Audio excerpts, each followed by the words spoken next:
किस भाषा के हैं, किस कुल क्षेत्र के हैं, इससे कोई फर्क नहीं पड़ता। आपण केउ कुल केउ क्षेत्र केउ जाति रो केउ भाषा रटंती यहा कोन से फरक आने नहीं। एक दिन आप इस संसार में नहीं होंगे, गोटी दिन आपण इस संसार रे नथिबे। संसार होगा संसार रहिथिबो लेकिन आप नहीं होंगे। किंतु आपण नथिबे।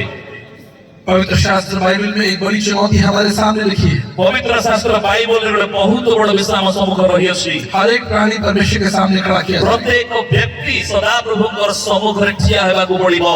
परमेश्वर का वचन पवित्र शास्त्र बाइबल हमें स्मरण दिलाती है परमेश्वरंकर वाक्य पवित्र शास्त्र बाइबल आमन को मने पकई दिए कि परमेश्वर ने जब संसार को बनाया, जेतबेले सदा प्रभु परमेश्वर जगत को निर्माण कले तो परमेश्वर ने मनुष्य को अपनी समानता दी और अपना स्वरूप दिया। आ सदा प्रभु परमेश्वर निज प्रतिमूर्ति एवं सादृश्य देले मनुष्य को। मैं इसे सिद्ध करना चाहता हूँ। आउ मु एही कथा को सिद्ध करबा चाहे। मुझे परमेश्वर ने 2 बेटियां दी हैं। आउ मते सदा प्रभु दुईटी झियो दैछथि। और जब भी मैं अपनी यात्राओं के बाद घर वापस जाता हूँ, आउ जेतबेले मोर यात्रा समाप्त करी मु घर को फेरी जाए, मेरी बेटियां दौड़कर मेरे पास में आती हैं। आउ मो झियो माने दौड़ी की मो पाखो आसंती। मैं उन्हें गले लगाता हूँ, आउ मु ताको आलिंगन करे, मैं उनसे प्यार करता हूँ। मु ताको प्रेम करे। मैं जो कुछ करता हूँ मैं उनके बारे में सोचता हूँ। मु जहा किछि करे मु सेमान को विषय चिंता करिथा। अगर मैं मनुष्य होकर अपने बच्चों से प्रेम करता हूँ, आउ जदि मु मनुष्य है निजर पुओ झियो को मु प्रेम करूछि, तो परमेश्वर जिसने आपको अपनी समानता और अपने स्वरूप में बनाया वो आपसे प्रेम क्यों नहीं ते करे? परमेश्वर जी की आपन को ताहाकर प्रतिमूर्ति सादृश्य निर्माण करसे काहे के आपन को प्रेम करिवे अगर नाही। आप मेरी बेटियों को देखेंगे आउ जदि आपन को झियो मान को देखिबे, तो आप कहेंगे ये आपकी तरह लगती है,